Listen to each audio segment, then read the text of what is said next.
In the beginning,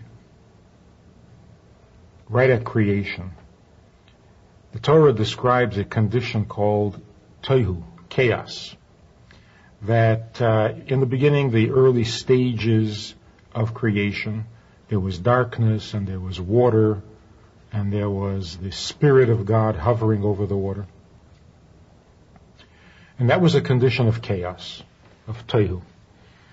Then, in the 6 days of creation, and each day, God introduced order, tikkun, to creation, putting things where they belong, giving things their purpose, their function, and so on. So, the existence of water was part of that chaos condition in the early stage of creation. On the second day of creation, God said, let the waters separate and the dry earth come to the surface and be visible. And that's when God created heaven, or firmament, or whatever that is. He also created a gathering of waters, because the natural state, or the original primal state of the world, was that all earth was a solid globe surrounded by water, and the water was surrounded by air,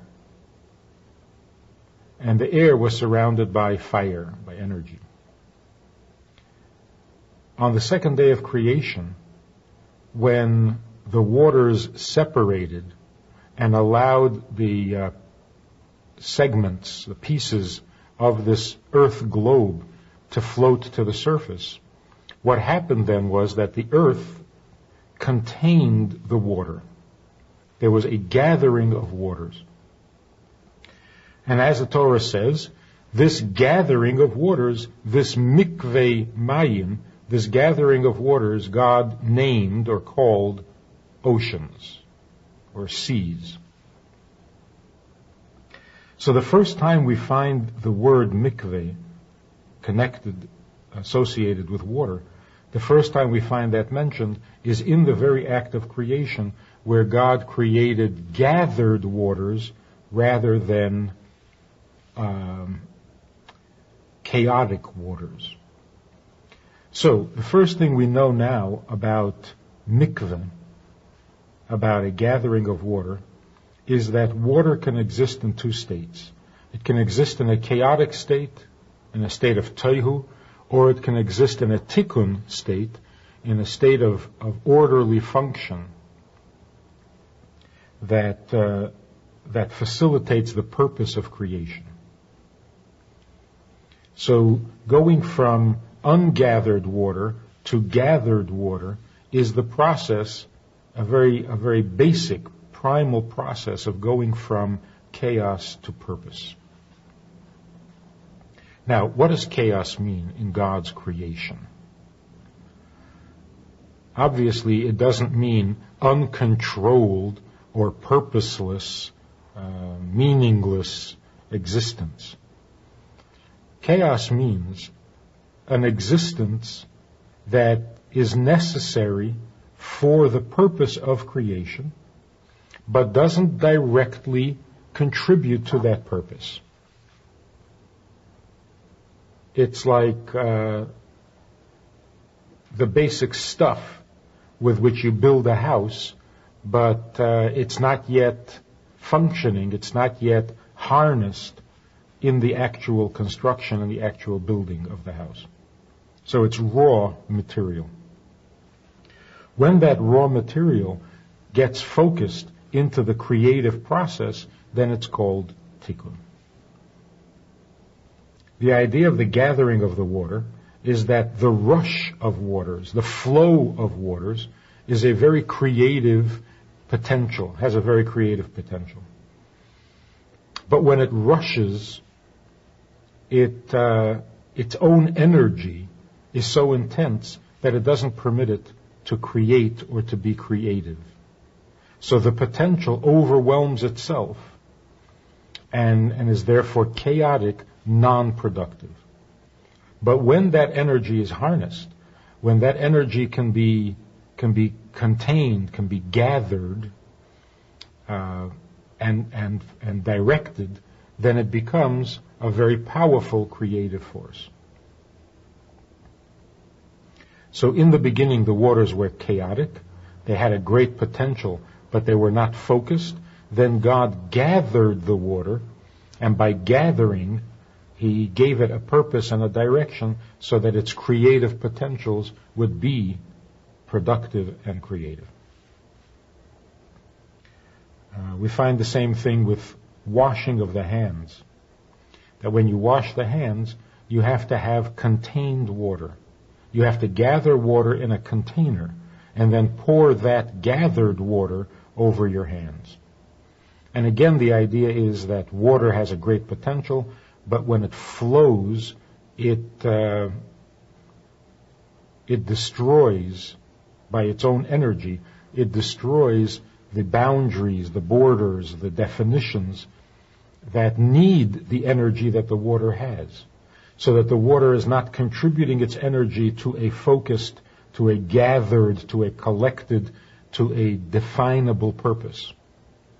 When you gather the water and the rush of the waters calms down, then it becomes focused, directed, and creative. The idea of a mikveh, when a married woman goes to the mikveh, which is essential, of course, to the marriage and to the children born of the marriage and so on. But so much has been said about mikveh, and so much has been written, which is available and important. There's this one point, this one idea that maybe hasn't been given a lot of attention, and that is that the mikveh itself, the gathering of waters, the way the mikveh is made, so that the water which is raw and natural is gathered into one place, is this process of going from chaos to order, from tohu to tikkun. And of course the same is true in the biological process of fertility, where the body is capable of endless creation. Its creative potential is infinite, but it has to be focused. It has to be guided to a specific, definite creation. So when that potential for life, the potential to create, to give birth, overwhelms itself, so to speak, and needs to refresh itself or renew itself, that process is the process of tohu, of chaos. When, after going to the mikveh, the potential for actual birth is renewed, that's the tikkun, that's going back to the orderly process of creation. And in order for the body to make that transition, the mikveh, the gathering of waters, is necessary to facilitate that transition.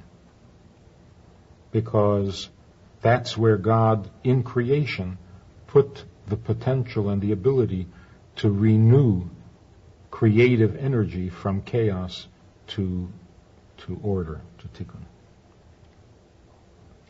What is not understood or very well known about the idea of mikveh and the whole concept of ritual uncleanliness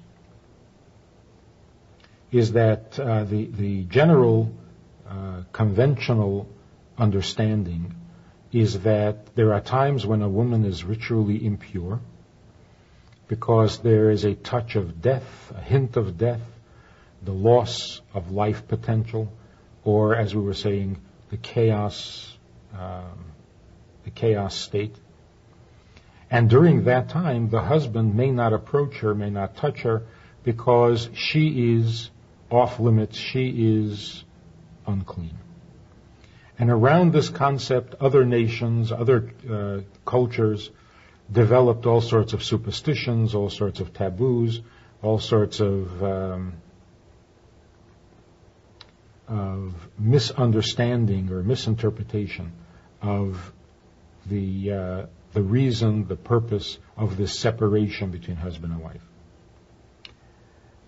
What's missing in the whole equation is that the woman is really the center of attention here.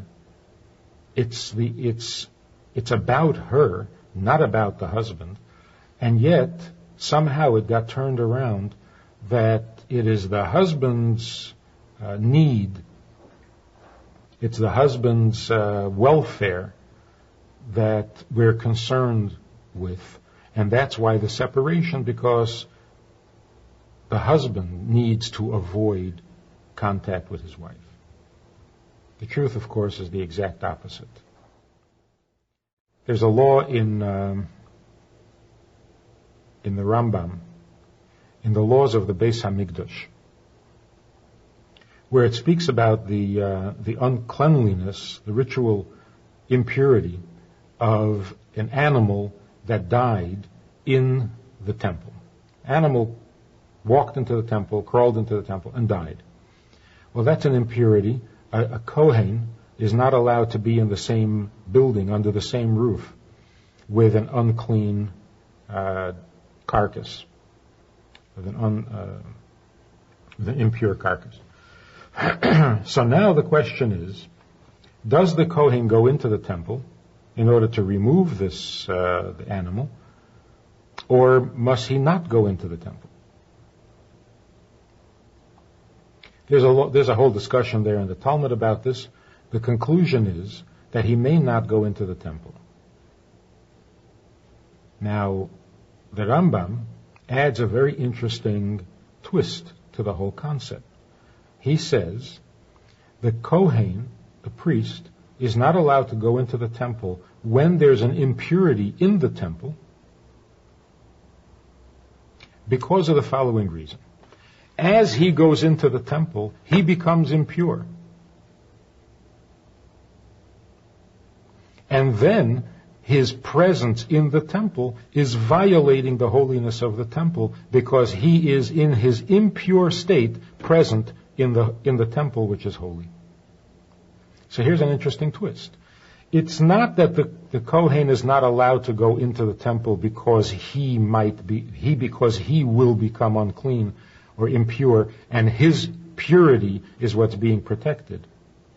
On the contrary, as he goes into the temple, he will become impure. And then, being impure, he does not belong in the temple because the temple is being protected from his impurity. Now, a person can argue, the temple is already impure. There's a dead animal there. So the Kohen going into the temple, becoming impure, and then being present in his impurity in the temple is only adding a little more impurity to an already impure temple. And yet, this is the prohibition. The Kohen is not allowed to bring his impurity to the temple, even if the temple has its own impurity. And the same, of course, is true with a husband and wife. The reason a husband does not approach his wife or doesn't make physical contact with his wife until she goes to the mikveh is not to protect his purity, but to protect hers. Because as he becomes impure, he adds his impurity to her, and that's not acceptable. Now we find this idea in the preparation to receiving the Torah. God said to Moshe, tell the people to prepare for the giving of the Ten Commandments, for the revelation at Sinai. And they had been counting, actually they had been preparing. They had been counting for 49 days from the day they left Egypt. But God said, prepare yourselves, because for 2 days. And Moshe went ahead and told the people to prepare themselves for 3 days. And part of the preparation was, as the Torah says, prepare yourselves, get yourselves ready, do not approach a woman.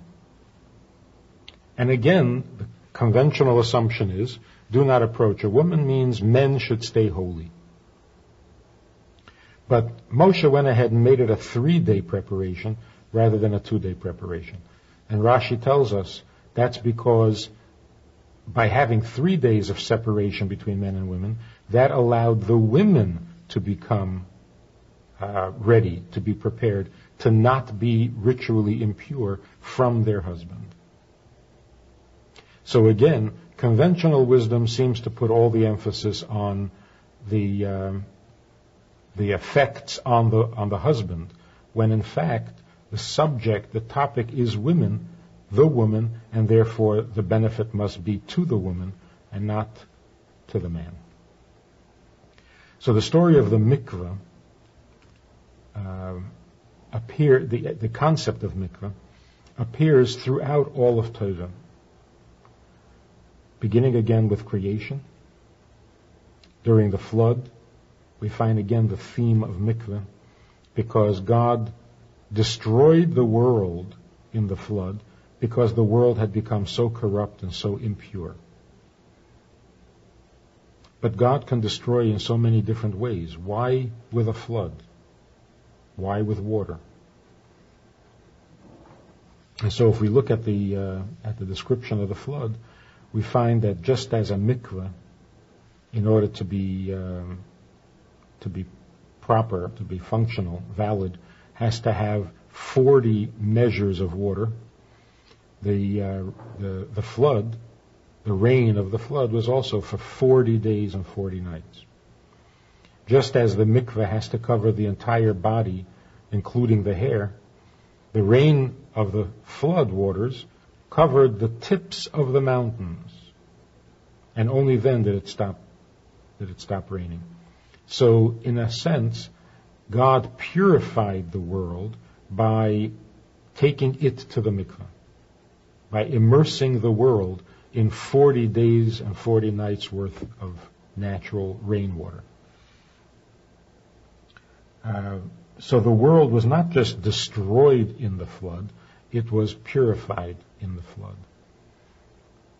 And that's why after the flood, the rainbow appeared, because the rainbow is a natural result of a solid firmament, a solid heaven that can break down the different wavelengths or the different colors in the light, which before the flood, this didn't happen. There was no rainbow because the heavens were not solid enough. They were not stable enough to produce the rainbow. So the flood, on the one hand, killed all living beings, but on the other hand, purified, cleansed the world, and took it again from a state of chaos to a state of order, to a state of tikkun. And so it is every time that we go to the mikveh. It's like returning to the state of chaos, to the primal state of potential that is undirected, unspecific, non-specific. And then coming out of the water, gathered waters, we are now focused, we are now creative in a productive, practical tikkun fashion. Similar to the amniotic fluid, which the infant, the fetus, lives in, which is when the creative activity is most intense, but does not yet have a purpose or a function. The child doesn't have an identity of its own, it doesn't have a responsibility of its own, it doesn't have, in essence, a life of its own. And by being born, by leaving the amniotic fluid, the child goes from the chaos to the order, to the tikkun. And then going to the mikveh, immersing yourself, being completely immersed in the water, is like returning to the amniotic fluid, regaining that energy and that creativity that is so intense that it doesn't yet have a focused purpose, and then coming out of that mikveh, again, like the rebirth, going back into the world of tikkun, into the world of purposeful, directed creativity. There was a woman in Russia in the bad days who went to the mikveh in the sea. Of course, when it was abandoned, when there was no one there, it was late at night. It was very dangerous for a number of reasons.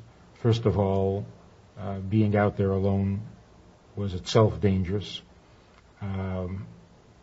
If she were questioned as to what she was doing, her husband could lose his job, she could lose her job. The numbers, the various dangers were numerous. But she went to the mikveh. As she came out of the water and was getting dressed, she thought that maybe she hadn't done it right. Maybe she didn't completely fulfill the mitzvah properly. And she thought maybe she should go back and do it again. But then every moment, every second that she was there was just more danger, more tension, more fear. And so she struggled within herself. Should I or shouldn't I go back, not go back, do it again, not do it again? In the end, she decided she had to go back and do it again. And she did. Eventually, she got out of Russia with her family and made her way to visit the Rebbe. She was showing the Rebbe pictures of her family, of her children. And the Rebbe pointed to one of the children and said, "There's something special about this child." Just from the picture, from the photograph. There's something holy about him. And that was the child that was born after this mikveh episode where she had that devotion, that sacrifice, self-sacrifice of going back and doing it a second time just to make sure that she had done it right. Now the effect that had on the child was so powerful that it was visible to the Rebbe who had the eyes and the perception to see it. It was visible not only on the face of the child, but even in the photograph of the child. So this process, this